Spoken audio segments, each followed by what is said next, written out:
Bismillahirrahmanirrahim. Assalamualaikum warahmatullahi wabarakatuh.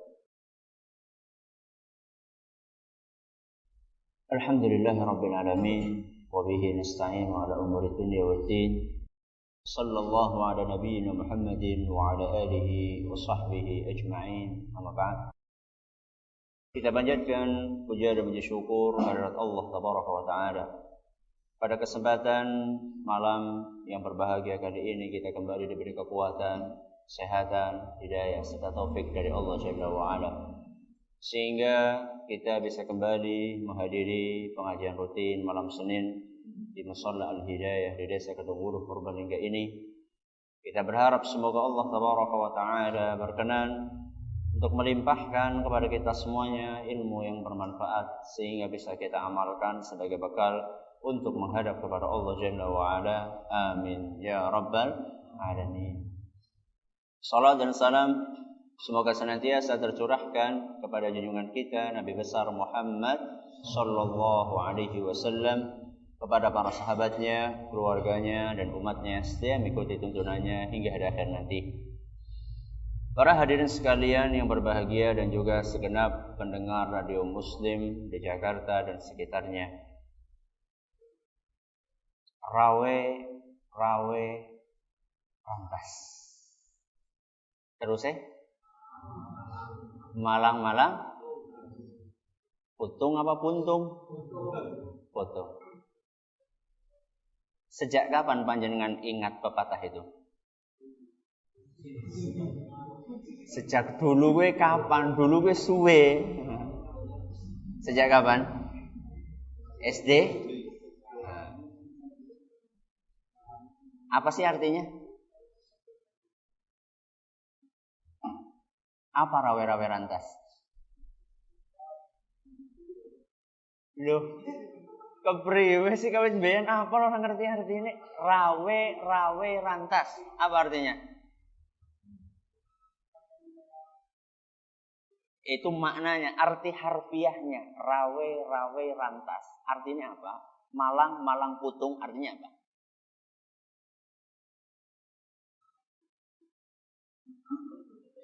Kok disit putungnya engko, rawe rantasnya disit.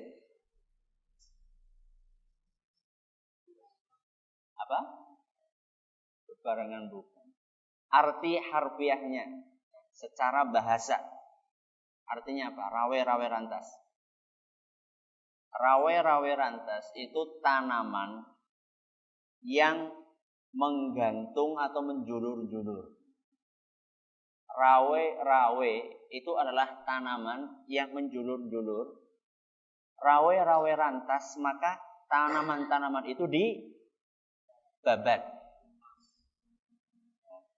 Dibabat habis.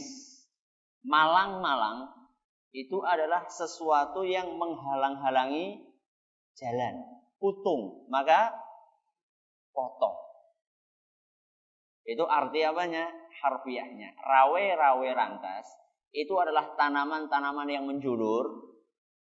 Kalau mengganggu itu dibabat habis, dipangkas. Malang putung, sesuatu yang menghalangi jalan, maka potonglah, tebaslah, buanglah. Ini arti harfiahnya. Kalau maknanya, filosofinya adalah segala sesuatu yang mengganggu, maka singkirkan. Pantang menyerah dan pantang mundur. Sebagian orang memahami rawe rantas malang putung hanya dalam perkara duniawi saja. Seorang bujangan yang akan melamar seorang wanita pujaannya. Mbok halangannya kayak apapun juga. Mbok jaraknya jauh bagaimanapun juga. Mbok ditolak bolak-balik sama calon mertuanya. Pokoknya rawe rantas. Tapi jangan kawin lari ya. Artinya dia tetap berusaha gimana caranya supaya diterima. Contoh yang lain. Seorang yang ingin mendapatkan pekerjaan. Melamar di sebuah perusahaan. Bolak-balik memasukkan lamaran. Tidak diterima-terima. Terus dia pantang mundur, rawe-rawe rantas, malang-malang, untung tetap dia mengajukan lamaran ke perusahaan tersebut. Yang lain, orang pengen sekolah misalnya di sebuah sekolah yang menurut dia sekolah favorit, daftar tidak diterima, daftar lagi tidak diterima lagi, daftar lagi tidak diterima lagi. Terus dia pantang mundur mendaftar di sekolah tersebut. Atau orang yang berbisnis, dia sudah berbisnis jatuh bangun, bisnis ini gagal, bisnis ini gagal, bisnis ini gagal, tapi dia terus rawe-rawe rantas, malang-malang. Padahal sebenarnya yang namanya pantang menyerah dan pantang mundur itu juga di dalam ibadah kita diperintahkan seperti itu. Dan kaitannya dengan pembahasan kita selama ini adalah di dalam berdoa. Salah satu etika, salah satu adab di dalam berdoa supaya doa tersebut dikabulkan oleh Allah Subhanahu wa taala, etikanya adalah pantang mundur di dalam berdoa. Pantang menyerah di dalam berdoa. Itu dalilnya apa, Ustaz? Apa dalilnya rawe-rawe rantas? Sudah. Itu hanya sekedar ilustrasi saja. Dalilnya jelas dari Quran dan hadis Nabi SAW. Apa dalilnya? Bahwa kita harus pantang menyerah dan pantang mundur dalam berdoa. Dalilnya adalah sebuah hadis yang diriwayatkan oleh Imam Bukhari dan Muslim. Sebuah hadis dalam Sahih Bukhari dan Muslim dari Abu Hurairah radhiyallahu anhu, bahwa Rasulullah sallallahu alaihi wasallam bersabda, yustajabu li ahadikum ma lam ya'jal. Doa kalian akan dikabulkan selama kalian tidak tergesa-gesa. Kata Nabi SAW, doa kalian akan dikabulkan. Syaratnya kalian tidak apa? Tergesa-gesa. Tidak terburu-buru. Terburu-buru apa? Terburu-buru ngotot supaya cepat dikabulkan. Artinya dia gampang menyerah. Gampang menyerah di dalam doanya. Ketika dia berdoa sekali, dua kali tidak dikabulkan, dia sudah berhenti berdoa. Itu namanya orang yang gampang menyerah dalam berdoa. Maka kata Nabi SAW, yustajabu li ahadikum ma lam ya'jal. Doa kalian akan dikabulkan selama kalian itu tidak tergesa-gesa.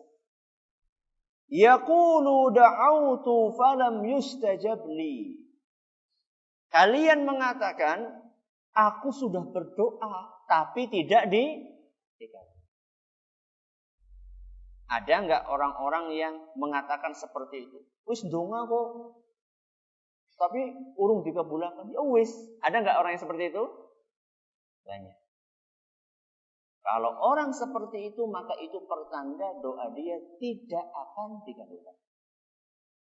Karena dia menyerah sebelum berhasil.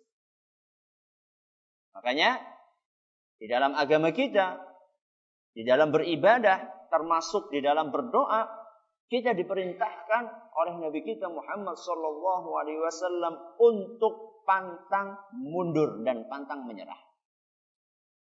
Makanya Nabi sallallahu alaihi wasallam dalam riwayat lain yang diriwayatkan oleh Imam Muslim pernah ditanya, "Ya Rasulullah, mal istijal?" Wahai Rasul, apa yang dimaksud dengan tergesa-gesa dalam berdoa? Kata beliau, da'autu. Qad da'autu wa qad da'autu. Tergesa-gesa adalah seandainya ada orang mengatakan, saya sudah berdoa. Saya sudah berdoa, falam ara yastajibu li. Dan saya melihat saya enggak akan dikabulkan doa saya. Sudah berdoa sekian kali enggak juga dikabulkan. Fayastahsiru 'inda dzalika wa yad'u du'a. Setelah itu dia menyesal, bosan, kemudian dia meninggalkan doa. Na'udzubillah min dzalik. Makanya salah satu etika yang diajarkan di dalam agama kita, pantang menyerah di dalam berdoa. Apa sih rahasia di balik itu?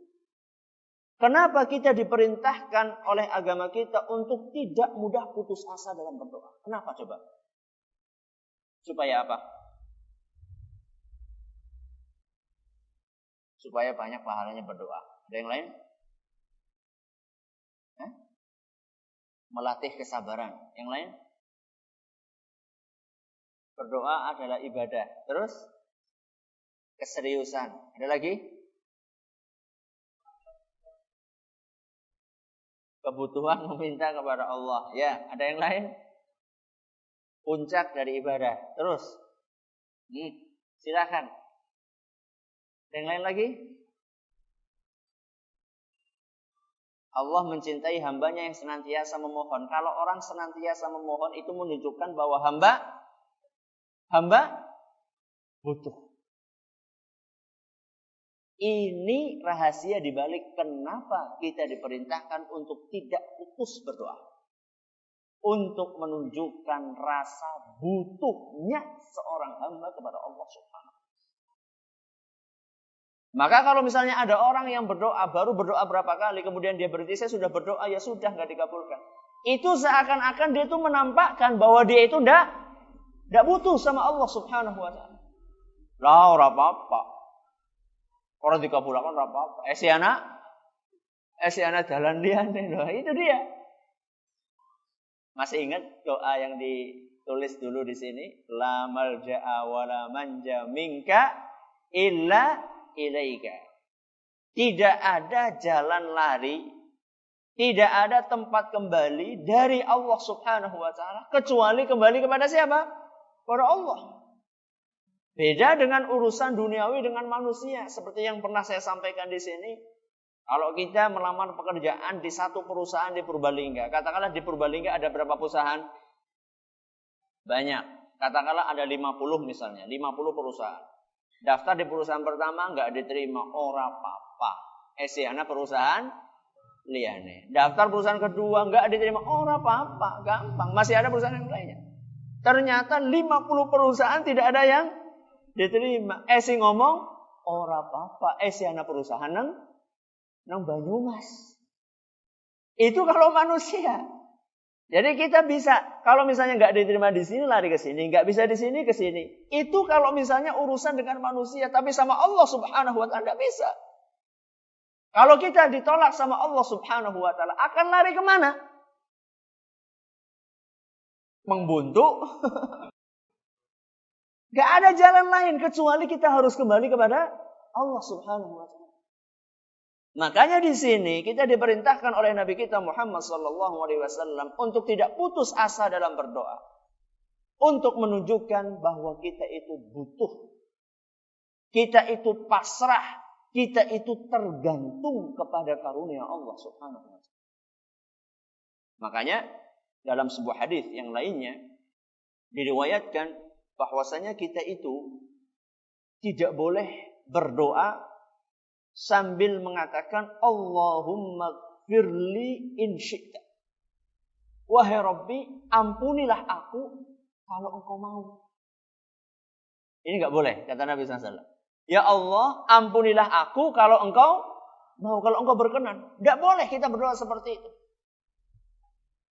Jadi seakan-akan orang diampuni ya orang apa-apa gitu loh. Kalau engkau mau, kalau enggak mau ya sudah enggak apa-apa. Seakan-akan seperti itu. Makanya Nabi Shallallahu Alaihi Wasallam melarang kita untuk berdoa dengan doa seperti itu. Ya mungkin bisa juga dianalogikan dengan orang yang minta, ya Allah, saya pengen dapat rezeki, nggak dikasih juga nggak apa-apa. Jadi seakan-akan kita itu nggak butuh sama siapa? Sama Allah Subhanahu Wa Taala. Kemudian kata beliau, walakin liya'zimil mas'alata. Akan tetapi hendaklah ketika kalian berdoa, berdoalah kalian dengan sungguh-sungguh. Berdoa dengan sungguh-sungguh itu bagaimana Ustaz? Doa dengan sungguh-sungguh itu maksudnya adalah, apa maksudnya berdoa dengan sungguh-sungguh?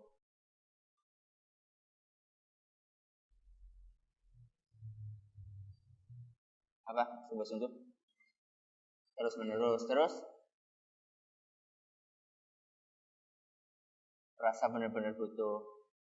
Contoh yang lain? bertawakal penuh kepada Allah. Maksud dari bersungguh-sungguh adalah yakin bahwa doa kita akan dikabulkan. Makanya dalam hadis lain, beliau sallallahu alaihi wasallam dalam Sunan Tirmidzi dinyatakan hasan oleh Syekh Al-Albani, kata Nabi sallallahu alaihi wasallam, "Ud'ullaha wa antum muqinuna bil ijabah." Berdoalah kalian kepada Allah dalam keadaan kalian yakin akan dikabulkan. Banyak di antara kita berdoa, itu kan kadang-kadang yakinnya kurang. Iya enggak? Iya, ya Allah. Aku lagi buka usaha, ya Allah. Jadikanlah usaha ini berkah, laris, dan seterusnya. Ya, muka-muka. Ini orang ya orang apa-apa. Dia ada keraguan di dalam hatinya. Sehingga ketika usahanya tidak berhasil, misalnya sudah buka 1 bulan, ternyata usahanya bangkrut. Bok, telam bok. Bener kan? Allah subhanahu wa ta'ala gak mengabulkan doa saya. Karena dia berdoanya saat itu, doanya tidak yakin akan dikabulkan. Makanya kita diperintahkan oleh Allah subhanahu wa ta'ala untuk serius di dalam berdoa. Ya Allah, jadikanlah usaha saya barokah, laris. Setelah 1 bulan kok udah laris. Oh, berarti memang belum saatnya. Makanya saya doa lagi, ya Allah, jadikanlah usaha laris. 2 bulan, 3 bulan, sampai setahun. Oh, dan belum, tahun pertama belum. Nanti tahun kedua insya Allah. Loh ya kok modal lentong Ustaz? Ya tidak, karena kan kita tahu bahwasanya kekayaan Allah subhanahu wa ta'ala itu tidak ada batasnya. Jadi jangan sampai kita itu menganggap Allah itu kekurangan karunia. Pernah dalam sebuah hadits qudsi, dalam hadis riwayat Bukhari dan Muslim, atau dalam hadis riwayat Muslim, Allah subhanahu wa ta'ala berfirman, "Ya ibadi, law anna awwalakum wa akhirakum wa insakum wa jinnakum." Wahai hambaku, kata Allah subhanahu wa ta'ala, seandainya orang seluruh manusia, mulai dari awal sampai akhir, mulai zamannya Nabi Adam alaihissalam sampai manusia yang lahir sebelum hari kiamat. Law anna awwalakum wa akhirakum, seluruh manusia dari dulu sampai akhir manusia, wa insakum wa jinnakum, dari kalangan jin maupun dari kalangan manusia, qamu fi sa'idin wahidin, semuanya kumpul di dalam satu tempat. Berapa jumlahnya? Berapa jumlahnya? Manusia dari zamannya Nabi Adam sampai manusia terakhir sebelum hari kiamat. Masih ditambah dengan jin. Berapa jumlahnya jin? Tidak pernah ada survei. Pernah ada survei jumlah jin. Kalau survei manusia mungkin, survei jin itu belum ada. Semuanya berkumpul di satu tempat. Fasa'aluni. Semuanya minta kepada Allah subhanahu wa ta'ala. Minta, terserah minta apa saja. Semuanya minta, berdoa, memohon apapun yang dia inginkan. Fa'a'taitu kulla insanin mas'alatahu, dan setiap manusia ku kabulkan permintaannya. Jadi yang minta mobil dikasih, yang minta rumah dikasih, yang minta emas dikasih, yang minta apa lagi? Yang minta baju dikasih, yang minta makanan dikasih, yang minta motor dikasih. Semua permintaannya dikabulkan oleh Allah subhanahu wa ta'ala. Berarti Allah mengeluarkan banyak enggak dari karunia-Nya? Banyak sekali permintaannya. Kata Allah subhanahu wa ta'ala, "Ma naqasa dzalika mimma 'indi illa kama yanqusul mikhyatu idza udkhila al-bahr." Hal itu sama sekali tidak mengurangi kekayaanku, melainkan seperti berkurangnya air laut manakala dimasukkan jarum ke dalamnya. Hanya dengan masukkan jarum kemana? Ke laut. Kemudian jenengan angkat. Berapa tetes? 1 tetes.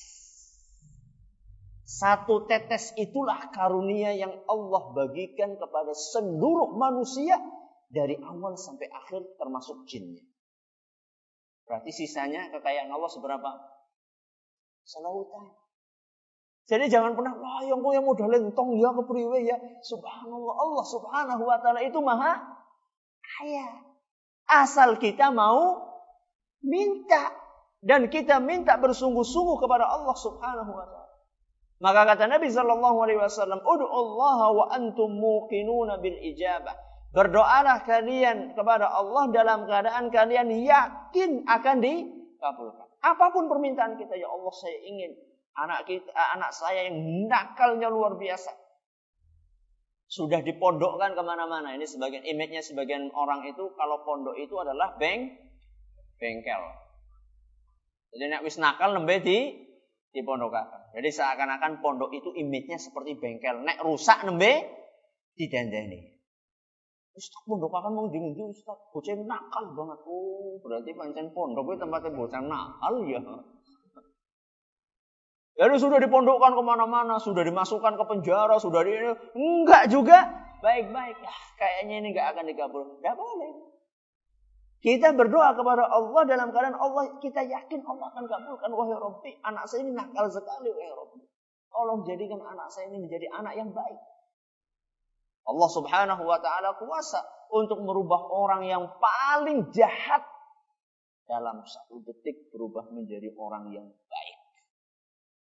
Begitu pula Allah Subhanahu wa ta'ala berkenan untuk merubah orang yang baik dalam satu detik berubah menjadi jahat. Kenapa? Karena hati para hamba itu berada di antara dua jari Allah Subhanahu. Inna qulubal ibadi baina asbu'aini min asabi'ir rahman. Sesungguhnya hati seluruh manusia itu berada di antara dua jari Allah Subhanahu wa ta'ala. Yuqallibuha kaifa sya'a. Allah membolak-balikkan hati para hambanya itu sekehendak Dia. Asal kita mau apa? Mohon. Dan kita mohonnya kepada Allah dengan rasa yakin bahwa permintaan kita akan dikabulkan sama Allah Subhanahu wa ta'ala. Makanya Allah berkata, makanya Nabi SAW setelah itu melanjutkan, fa innallaha la yaqbalu du'aan min qalbin ghafilin lahin. Kata Nabi SAW, sesungguhnya Allah Subhanahu wa ta'ala tidak akan mengabulkan doanya orang yang hatinya tidak yakin. Makanya kalau kita berdoa nggak yakin, ya sudah, tunggu saja. Doanya nggak akan dikabulkan sama Allah. Kita punya penyakit misalnya. Penyakitnya penyakit parah. Misalnya penyakit yang katanya tidak bisa disembuhkan, misalnya penyakit gagal ginjal. Nggak mungkin kalau orang sudah cuci darah itu pasti akan seterusnya cuci darah. Itu kan hitung-hitungannya manusia. Itu kan prediksinya dokter. Tapi apakah Allah Subhanahu wa ta'ala tidak kuasa untuk menyembuhkan penyakit tersebut? Kuasa enggak? Gampang sekali. Idza arada syai'an an yaqula lahu kun fayakun. Allah Subhanahu wa ta'ala kalau menghendaki sesuatu tinggal mengatakan jadi, maka akan jadi. Allah Subhanahu wa ta'ala tinggal mengatakan sembuhlah wahai ginjal, akan sembuh. Asal kita itu mau berdoa kepada Allah Subhanahu wa ta'ala dengan penuh keyakinan. Dan jangan putus asa di dalam berdoa. Ustaz, saya sudah berdoa, sudah lama Ustaz saya doanya. Sudah setahun, 2 tahun berdoa, enggak juga dikabulkan sama Allah. Mungkin ada beberapa hal yang belum terpenuhi di dalam adab-adab dan etika kita berdoa. Makanya saya katakan bahwasanya kita itu masih butuh belajar untuk berdoa. Masih butuh belajar untuk berdoa. Maksudnya gimana Ustaz? Maksudnya kalau kita berdoa, kemudian belum dikabulkan oleh Allah, kita perlu belajar kira-kira kurangnya apa. Apakah saya kurang yakin? Apakah saya kurang ikhlas? Apakah saya kurang mengulang-ulang doa saya? Ataukah mungkin ada sesuatu yang menghalangi terkabulnya doa saya? Mungkin makanan saya masih haram. Mungkin minuman saya masih haram. Mungkin pakaian saya masih haram. Ataukah mungkin karena saya terlalu banyak dosanya, saya kurang mendekatkan diri kepada Allah, ibadah saya kurang. Itu adalah hal-hal yang bisa menghalangi terkabulnya doa.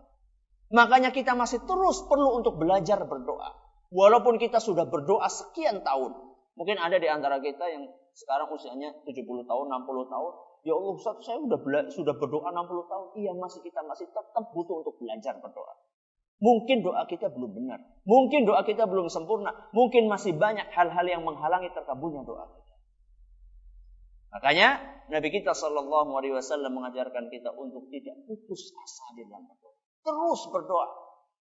Dalam tafsir Al-Baydawi diceritakan bahwa Nabi Ibrahim alaihissalam, beliau termasuk orang yang terlambat mendapatkan putra. Umur berapa beliau mendapatkan karunia putra dari Allah? Putranya siapa? Sama? Nabi Ibrahim dapat anak Ismail umur berapa? Dalam tafsir Al-Baydawi katanya disebutkan, diriwayatkan bahwa beliau mendapatkan putra Ismail ketika umurnya 99 tahun. Berapa tahun? Haus bengkek masa beliau anak kan. Itu kan cara kita, menurut kita. Tapi Nabi Ibrahim alaihissalam tidak pernah putus asa berdoa kepada Allah Subhanahu wa taala. Coba bayangkan 99 tahun itu kan masa penantian yang sebentar apa lama? Kalau orang sekarang mungkin surah mungkin. Boleh gawe kepriwe, sangat tahun bisa ngapa gitu. Itu kan kalau orang sekarang seperti itu. Tapi nggak ada sesuatu yang mustahil di tangan Allah Subhanahu. Itu ketika beliau mendapatkan putra Ismail. Ketika beliau mendapatkan putra Ishak, umurnya di situ disebutkan 112 tahun. Berapa tahun berarti jaraknya? Sekitar 13 tahun. Sekitar 13 tahun. Jadi setelah menanti sekian lama, lahir, kemudian berapa saat? Lahir. Makanya kita diperintahkan oleh Nabi kita Muhammad SAW untuk tidak putus asa, untuk terus menerus dalam berdoa. Dari sini kemudian kita mengerti kenapa redaksi doa Nabi SAW itu beragam redaksi. Ini saya bawakan 3 contoh. Inti dari 3 doa ini adalah minta ampun. Intinya minta ampun. Tapi coba lihat redaksinya. Apakah redaksinya cuma satu jenis saja? Tidak. Coba lihat doa pertama. Bunyinya Allahumma ghfirli ma qaddamtu wa ma akhartu. Ya Allah, ampunilah dosa-dosaku yang telah lampau maupun yang sekarang. Wa ma asrartu wa ma a'lantu. Entah itu yang aku tutup-tutupi maupun yang terang-terangan. Ada enggak orang melakukan dosa terang-terangan? Banyak. Ketika bulan Ramadan orang enggak puasa itu makan di samping jalan terang-terangan enggak? Terang-terangan. Wa ma asrartu yang aku sembunyikan, yang disembunyikan ada enggak? Banyak. Wa ma asrartu wa ma a'lantu wa ma anta a'lamu bihi minni, dan engkau dosa-dosa yang lebih engkau ketahui dibandingkan aku sendiri. Artinya banyak di antara dosa-dosa yang tidak kita sadari dan Allah Maha Tahu. Antal muqaddim wa antal muakhir, engkaulah yang maha mengedepankan dan yang maha mengakhirkan. La ilaha illa anta, tidak ada yang berhak disembah selain engkau. Coba perhatikan. Permintaan ampun kepada Allah dari dosa-dosa. Itu redaksi yang panjang itu bisa nggak diringkas? Gimana caranya? Ya Allah, ampunilah semua dosa-dosaku. Rampung, Mbok? Rampung enggak? Rampung. Semua dosa-dosaku itu akan mencakup dosa yang lampau, dosa yang sekarang, dosa yang disembunyikan, dosa yang terang-terangan, dan apa dosa yang tidak aku sadari. Itu tercakup enggak dengan kita mengatakan, ya Allah ampunilah seluruh dosaku? Tercakup enggak? Tercakup. Kenapa Nabi SAW meragamkan permintaan? Untuk menunjukkan kebutuhan seorang. Untuk menunjukkan bahwa dia itu butuh dengan ampunan Allah Subhanahu wa taala di setiap dosa yang dilakukan oleh hamba tersebut. Makanya kalau orang butuh, maka dia akan banyak berbicara. Coba kalau misalnya kita butuh duit, butuh banget. Kita akan ngutang kepada seseorang. Apakah kita cuma ngomong, aku ngutang ya? Selesai? Enggak. Pasti kita akan menyebutkan sederet alasan. Bocah hulara, butuh biaya. Anakku menebus sekolah, bojoku pelahiran, sebutkan semuanya. Padahal intinya ingin hutang, itu saja. Jadi itu menunjukkan kebutuhan seorang hamba. Makanya Nabi SAW mengajarkan kepada kita agar kita meragamkan redaksi kita dalam berdoa. Untuk menunjukkan bahwa kita itu butuh kepada Allah. Kita butuh karunia Allah Subhanahu wa taala. Dalam doa yang lainnya disebutkan, Allahumma ghfirli dzambi kullahu diqqahu wa jillah. Wahai Rabbi, ampunilah seluruh dosaku baik yang kecil maupun yang besar.